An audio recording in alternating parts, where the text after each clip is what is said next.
কিছুক্ষণের মধ্যেই মায়া আর মাহাতি মিলেমিশে গেল। মায়ার কাছে যা ছিল সেটা হারানো, আর সেটাই মাহাতিকে দেওয়া, এমনটা প্রথমবার হয়নি। এই গল্পের সূত্রপাত কয়েক বছর আগেই হয়েছিল, 30শে মার্চ 2004 সালে। দূর দূরান্ত থেকে আসা পার্টিসিপেন্টদের প্রতিযোগিতা এই বছরও হবে। এই নাটকে 20 জন পার্টিসিপেন্টস আছে। এই নাটকের জন্য কি টপিক দেওয়া হয়েছে জানেন আপনারা? সীতার স্বয়ংবর সভা। আর এই নাটকে সবাই সীতার ক্যারেক্টার প্লে করবে। এই যে নাটকটা হবে তাতে কারা কারা পুরস্কার পাবে সেটা জানার জন্য আপনাদের একটু ওয়েট করতে হবে। কোথায় গেছিলিস? এখানেই ছিলাম। ভালো করে করবি, হ্যাঁ? ঠিক আছে। নিজের ডায়লগগুলো মনে আছে তো? ডায়লগ? স্বয়ংবরে সীতা দাঁড়িয়ে দাঁড়িয়ে কি কথা বলবে? আমি তো শুধু লোকেদেরকে গুনবো, ব্যাস।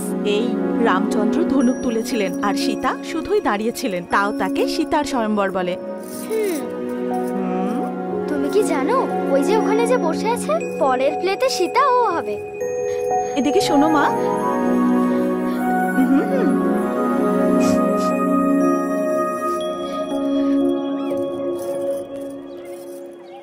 তোমার নাম কি মা?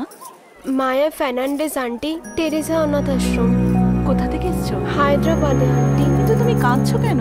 যখন আমি রেডি হচ্ছিলাম তখন আমার গয়না কেউ চুরি করে নেয়। আমার কাছে আর কোনো অর্নামেন্টস নেই। আহা গো।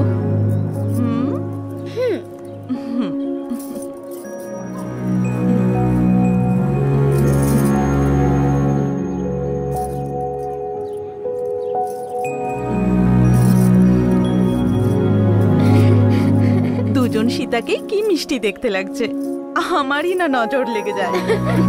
মাহাতি, মায়া।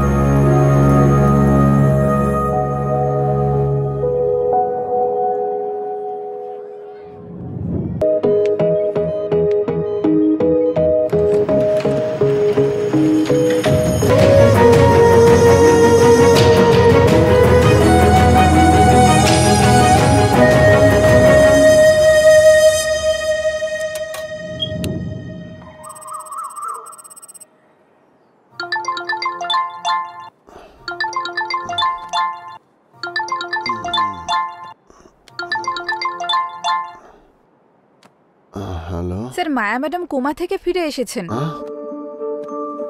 ওকে, 10 মিনিটস, আমি এক্ষুনি আসছি।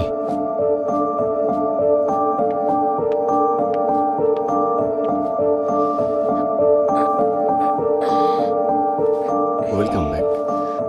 Thank you. সত্যা কোথায়? সত্যা এক্ষুনি আসছে। আর মাহাতি?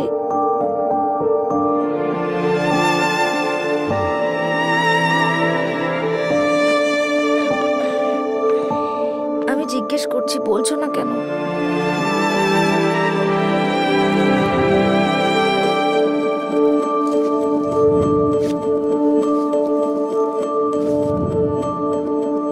মায়া,